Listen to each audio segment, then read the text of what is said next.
Borley Rectory has baffled paranormal researchers for over 100 years. This mysterious house was located in the village of Borley, Essex in the UK, and was the site of countless ghost sightings spanning across multiple decades and reported by numerous reverends who lived at the property with their family. The building was given the nickname of the most haunted house in England, and that moniker has stuck to this very day. But what actually happened at Borley Rectory? Was the whole thing a case of hoax or hysteria? Or was there actually something to these supposed hauntings that have stood the test of time?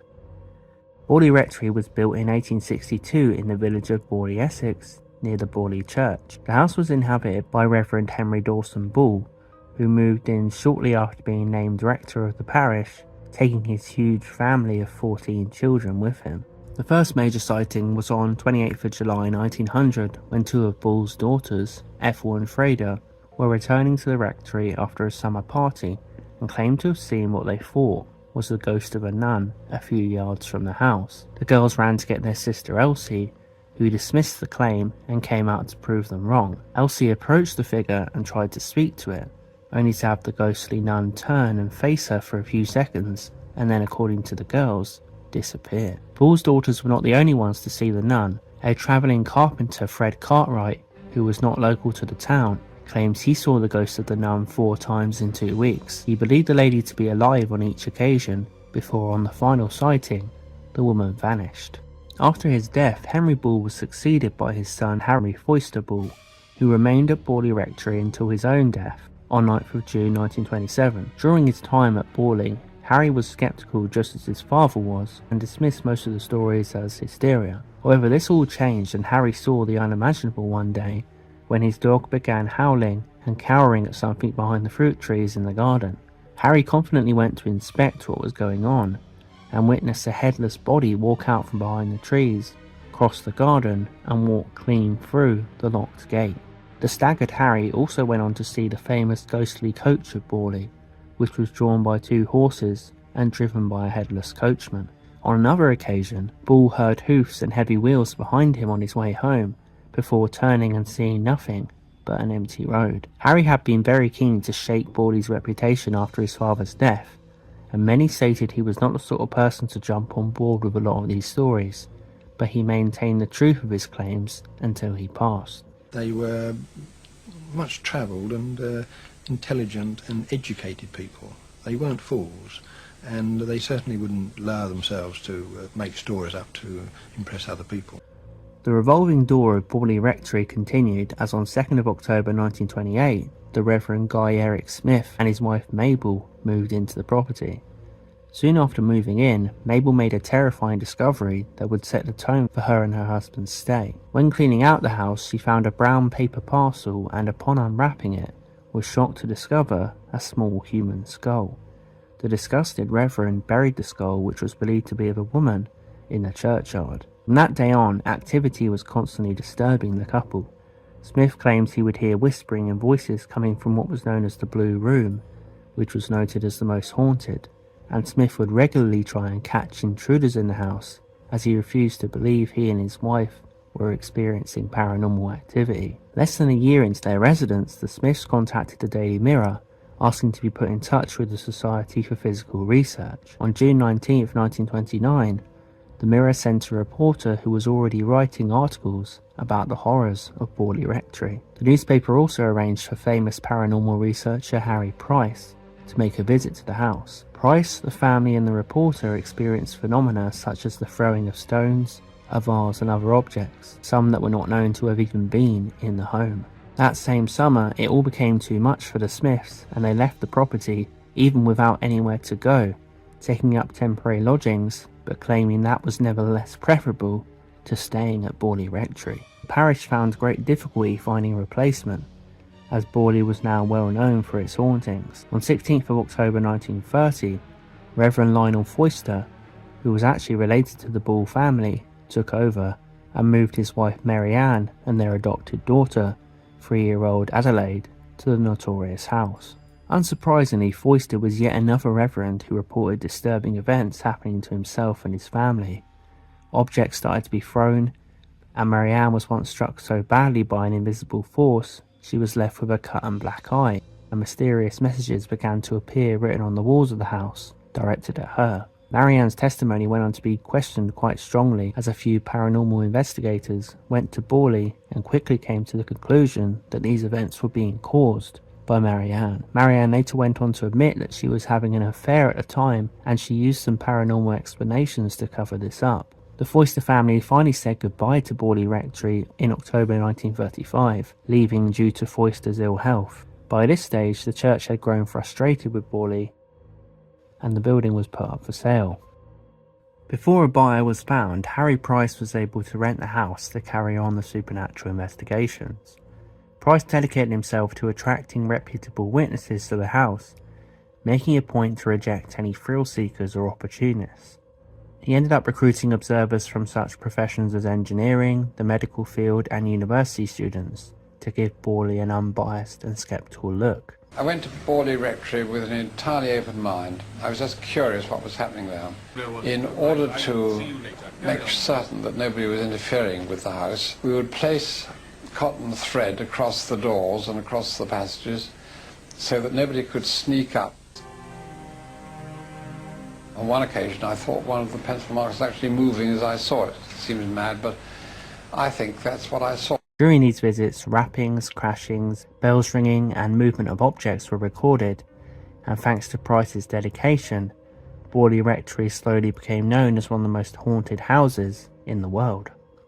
Price conducted several seances during this time, and the investigators believed they made contact with two spirits, one who identified herself as Mary Lear, who apparently told him she had been murdered on the site of Borley Rectory, and her body had been thrown into the cellar. The second spirit named himself as Sunex Emures. He was aggressive and said he would set fire to Borley Rectory in March 1938.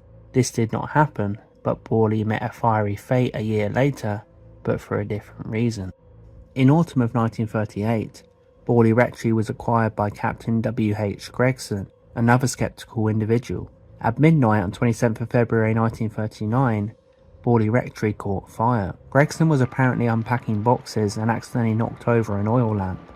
Gregson's son Anthony said he believed his father deliberately caused the fire, as he had insured the property for far more than he purchased it for. The rectory burned until just a shell of the building remained.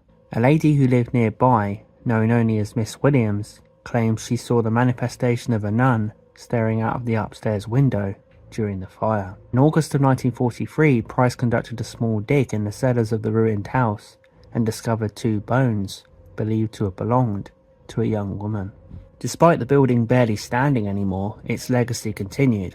Army soldiers who tried to use the site during the war claimed they had stones thrown at them and were forced to vacate due to the negative reception they received. Investigations continued over the years, and in the 1961 investigation, a team declared their torches, car headlamps and equipment all failed at once, with no obvious cause. In the year 2000, investigator Colin Wilson spoke to a television crew who affirmed they had experienced hollow footsteps, heard voices and the creaking of a door that wasn't there anymore. But the interesting thing is that once the rectory was destroyed and there was no building on the site, then the entities apparently transferred their activities to the church, where visiting rectors have seen figures, have heard noises. Many visitors have reported footsteps following them up the church path inside the church itself. All these years later, this site holds fascination for ghost hunters. Russell of the Essex Ghost Hunters says his team have visited the site many times and always had paranormal experiences. They claim many times their recording has failed, and they were also victim of the infamous stone throwing. The team believes it is the nun they have experienced, and that to this day she remains a tortured spirit, unable to move on from Borley. Over the years, skeptics have claimed the phenomena at Borley was either exaggerated hysteria or just pure hoax. After Harry Price's death in 1948, reporter Charles Sutton accused him of being a fake, stating that he had seen Price throw stones at the site. In 1956, the book The Haunting of Borley Rectory by Eric Dingwall, Trevor H. Hall and K.M. Goldney was released. which also came to the conclusion that Harry Price was responsible for faking the events. The book also references Mary Ann Foister being a fraud, even by her own admission. However, many researchers have also defended Harry Price, including physical research investigators Peter Underwood, Ivan Banks and Paul Matabori. There were things going on at Borley long before Mary Ann went there.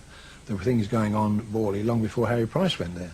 And there were things happening at Borley long after Mary Ann left and long after Harry Price was dead. It's worth remembering that another paper Trevor H. Hall wrote in 1978 on Price has been described as one of the most spiteful books ever, and littered with errors. Hall looked to suggest that Price worked with many other con men to pull this off. However, it has been confirmed that Price dedicated a lot of his life to debunking fraudulent mediums, and was also very keen to have Mary Ann ruled out, at the time, as a fraudster. An elderly man who was a teenager when he visited Borley Rectory by the name of Lewis Mayerling published a book in the year 2000 called We Faked the Ghosts of Borley Rectory. In the book, he asserts that Henry Ball took active delight all those years ago stoking local rumours of the ghostly nun and other paranormal activity. He also wrote that the Foisters struggled to make ends meet, and suggested they promoted the ghostly reputation of Borley to pay the bills.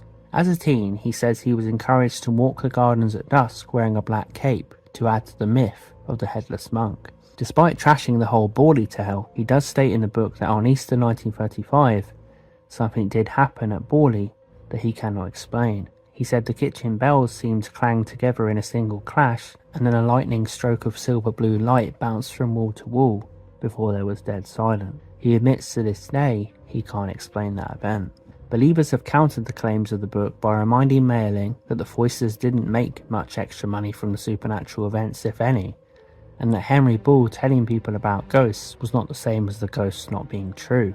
Borley enthusiasts have argued too that it would have been very strange that multiple reverends, men of God and tradition, would for years just casually make up ghost claims continually. You've got the incumbencies of 4 rectors from 1863 until 1935. 4 rectors, their families, wives, many friends and relatives, all of whom assert that they heard, saw and felt things which they can't explain. And I think the cumulative evidence is absolutely overwhelming that this was indeed the most haunted house in England.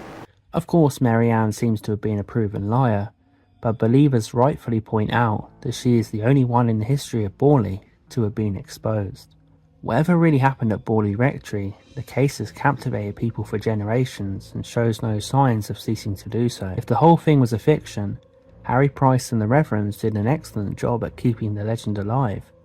But who knows? Maybe, just maybe, Borley Rectory was a real supernatural site that still refuses to rest to this day. As always, we are left pondering the truth all these years later, and we will continue on seeking answers.